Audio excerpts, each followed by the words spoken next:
Hello dear students, greeting of the day. This is fourth lecture of unit 4. Last lectures में हमने complete किया था destructive testing में hardness test, और इस वीडियो लेक्चर में हम कवर करेंगे इम्पैक्ट टेस्ट.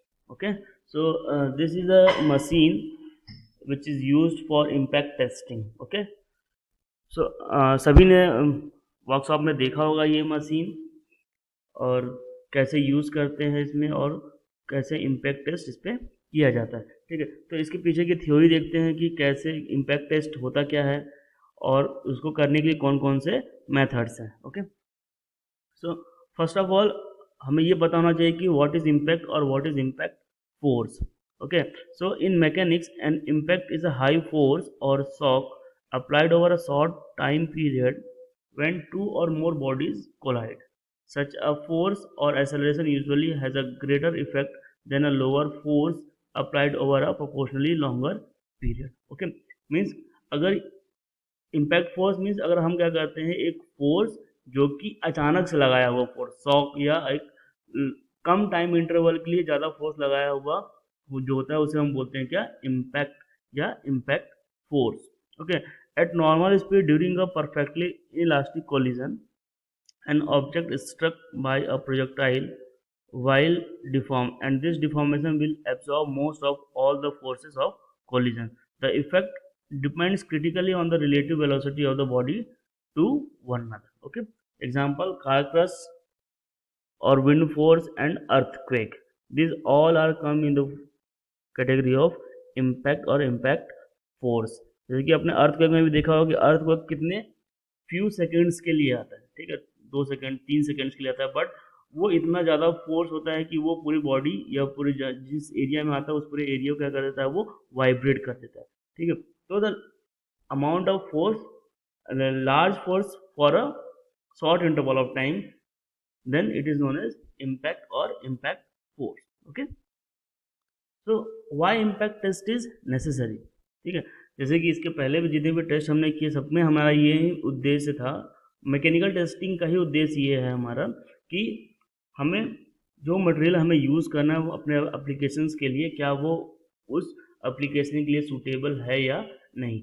वैसे ही हमारे वो मटेरियल्स या वो कंपोनेंट जिसमें इम्पैक्ट लोड आ रहा है तो उस लोड को बियर करने के लिए कौन सा मटेरियल सूटेबल होगा या नहीं होगा, इस जानकारी को प्राप्त करने के लिए हम क्या करते हैं, इम्पैक्ट टेस्टिंग करते हैं. So why impact test is necessary.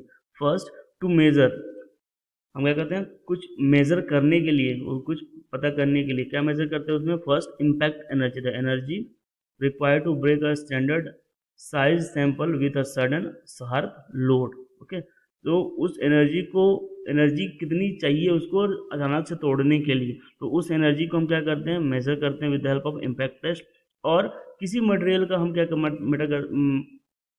Major करते हैं, toughness. So what is toughness? The toughness, the impact test is used to find the material toughness, that is its ability to absorb energy without breaking. Okay, or the material's resistance to fracture when stressed. And it is also used to determine the tendency of a material in brittle manner. It detects difference between materials which are not in tension test. These values are important for the selection of materials that will be used in application that require the material to undergo very rapid loading process such as in vehicular collision. Okay, actually हम उन materials को जिनकी हम tensile testing नहीं कर सकते, but हमको क्या करना है, उनकी स्ट्रेंथ पता करनी है. ठीक है, जैसे कि क्या होती है, हमारी जो बॉडी होती है, हमारी कार की जो बॉडी होती है वो किसकी बनी होती है, थिन सीट्स की. ठीक है, तो उन सीट्स की हमें क्या पता करना है, इम्पैक्ट स्ट्रेंथ. तो हम उसकी टेंसाइल टेस्टिंग करने की जगह पर हम क्या करते हैं, उसकी इम्पैक्ट टेस्टिंग करते हैं कि उसकी स्ट्रेस या उसकी जो फ्रैक्चर वैल्यू है या फिर वो कितना लोड बियर कर सकता है विदाउट फेलियर, जब वो क्या हो, इम्पैक्ट लोडिंग हो, अचानक से उसमें कोलिजन हो तब. तो ये सारी चीज़ें पता करने के लिए हम क्या करते हैं, इम्पैक्ट टेस्टिंग करते हैं. Okay, so types of materials for impact testing, किस किस टाइप के मटेरियल की हम इम्पैक्ट टेस्टिंग कर सकते हैं. नियरली ऑल मटेरियल्स में benefit from impact testing.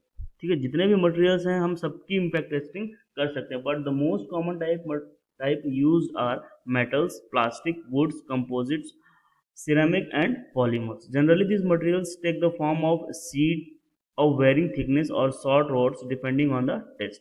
However, most materials will experience either ductile or brittle failure depending on the type of test. The rate of loading depending upon the type of test, the rate of loading and the temperature of the sample. Brittle failure of a material requires a small amount of energy to begin the crack or to cause the crack to grow until the sample fails. On the other hand, ductile failure of a material requires a much higher load to initiate and propagate the crack until failure.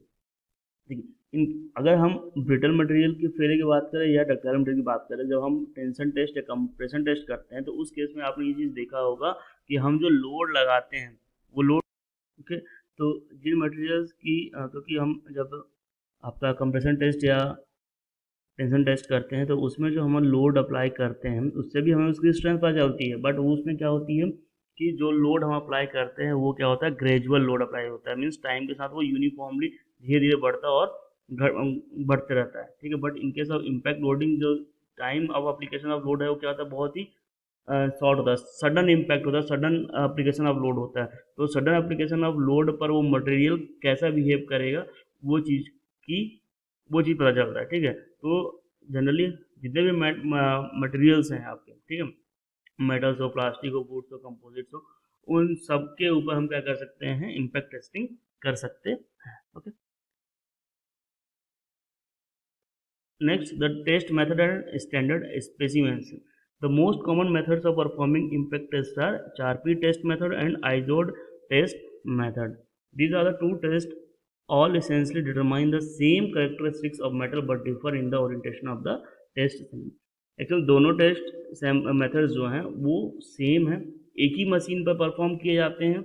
जो मैंने आपको first slide पे जो machine use किया था आपने, same वही machine use किया जाता है उसमें, बट जो इनके स्पेसिमेन रखने का जो तरीका है या फिर स्पेसिमेन का जो साइज है वो डिफर करता है दोनों टेस्ट में, in Charpy test and Izod test, okay.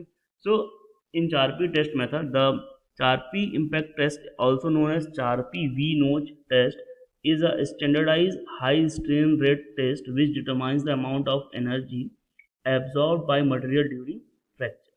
Okay. This absorbed energy is a measure of a given material's notch toughness and act as a tool to study. Okay. Actually क्या होता है कि इससे हम मेजर क्या करते हैं कि जो मटेरियल फ्रैक्चर होने से पहले कितनी एनर्जी उसने एब्जॉर्ब की, ठीक है। That absorb energy is known as its toughness, okay. This test, it is widely used in industry since it is easy to prepare and conduct and result can be obtained quickly and cheaply. The Charpy test specimen normally measures 55 into 10 into 10 mm with 2 mm deep notch at the middle of the specified surface. Okay. जो specimen का size होता है वो क्या होता है आपका 55 centimetre long, and जो क्रॉस सेक्शन होता है वो क्या होता है आपका 10 mm बाई 10 mm, और इसमें हम एक नोच जो वी नोच क्रिएट करते हैं वो करता है इसके सेंटर पे 55 के हाफ में बिल्कुल, और जो इस वी नोच की जो डेप्थ होती है ये यहाँ देखिए लिखा हुआ ये कितना होता है 0.25 mm, एंड द नोच is V shaped 2 mm deep with 45 angle and 0.025 mm radius along the base. ये जो यहाँ का जो रेडियस देख रहे हैं आप ना, ये शार्प नहीं होता, ये शार्प ना होकर क्या होता है यहाँ पास कर्व्ड होता है, जिसकी रेडियस कितनी होती है 0.025 mm, और ये जो एंगल फॉर्म करता है वो होता है आपका 45 डिग्री, ओके। और ये जो similarly and then in the ISO test, the test is similar to the Charpy test but uses a different arrangement of the specimen under the test. The ISOD impact test differ from the Charpy impact test in that the sample is held in a cantilevered beam configuration as opposed to a 3-point bending configuration. Okay, actually आगे की slides में दिखाऊंगा कि जो specimen रखने का जो position है वो बस दोनों में डिफरेंस होता है, और थोड़ा सा उनकी जो साइज है स्पेसिमेन का वो डिफरेंट होता है दोनों में। The standard size of Izod impact test specimen is 64 mm cross 12.7 mm into 3.2 mm. The V notch shaped bar is also used. The test specimen having V-shaped notch is fixed vertically and the specimen is broken by striking it from the same side as that of V the notch by the use of hammer. Okay, actually इस केस में क्या होता है, हम इसको as a cantilever beam means जिसका एक एंड फिक्स होता है और एक एंड फ्री होता है, ठीक है। तो हम इसको क्या करते हैं, फिक्सचर में as a cantilever beam support करते हैं और वहाँ से सपोर्ट करते हैं जहाँ पर से क्या होता है V notch, and the V notch is facing the direction of hammer from where the hammer struck to the specimen. But in case of Charpy test, the V notch is the striking surface is opposite to that of the notched surface. Okay, here जैसे यहाँ पर आपको surface दिख रहा है, तो ये इस सरफेस पे क्या करता है, चारपी टेस्ट के में आपका स्ट्रक करता है और ये एज अ कैंटिलीवर भी मीन्स यहाँ भी सपोर्ट किया जाता है और यहाँ भी सपोर्ट फिक्स किया जाता है as a simply supported beam, और ये क्या काम करता है as a cantilever beam. The specimen having V-shaped notch is fixed vertically and the specimen is broken by striking it from the same side as that of the notch by the use of hammer. The fracture energy is determined from the swing up angle of the hammer and its swing down angle. The isotope impact value joule per meter kilojoule per meter square is calculated by dividing the fracture energy by the width of the specimen. Okay. What is the difference between the Charpy test and the ISO test? In Charpy method, the specimen is set like a simply supported beam. Here देखिए, ये जहाँ पर ये इसको हम क्या करते हैं horizontally placed. In case of Charpy test, the specimen is placed horizontally like simply supported beam, means it's both the ends are fixed and the striking surface is opposite to that of the notched surface. Okay, the hammer will strike opposite to the notched surface. But in case of ISO test, it is held vertically like a cantilever beam, means one end is fixed and another is free, and the notched surface is in the same direction of the hammered striking direction. Okay, देखिए ये जैसा रहा, ये आपका specimen है total. तो इसको major कैसे करते हैं, पहले एक्चुअल में इसमें चेंज ऑफ पोटेंशियल एनर्जी ही हम यूज़ करते हैं कि कितनी पोटेंशियल एनर्जी एब्जॉर्ब हुई। एक्चुअल में हम क्या करते हैं, पहले विदाउट स्पेसिमेन, बिना स्पेसिमेन को रखे हुए हम क्या करते हैं, इसको इस हैमर को यहाँ 0 पे सेट करने के बाद इसको फ्री फॉल कराते हैं। तो फ्री फॉल कराने के बाद इसका जब ये क्रॉस होकर ऊपर तक जाता है तो ये दिखाता है कि यहाँ से कितनी हाइट तक ये वापस जा रहा है, ठीक है, या फिर कितनी हाइट पर ये है। और जब दूसरी बार जब हम जब स्पेसिमेन रख के टेस्ट करते हैं तो क्या होता है कि जो उसकी हाइट ऑफ स्विंग होती है वो क्या हो जाती है, कम हो जाती है। तो जो डिफरेंस इन हाइट होता है that is calculated as the impact energy, MGH, ठीक है। पोटेंशियल एनर्जी में कितना चेंज आया, the difference in energy is absorbed as the impact energy of that material. Okay, so this is the basic difference between the Charpy test and the ISO test,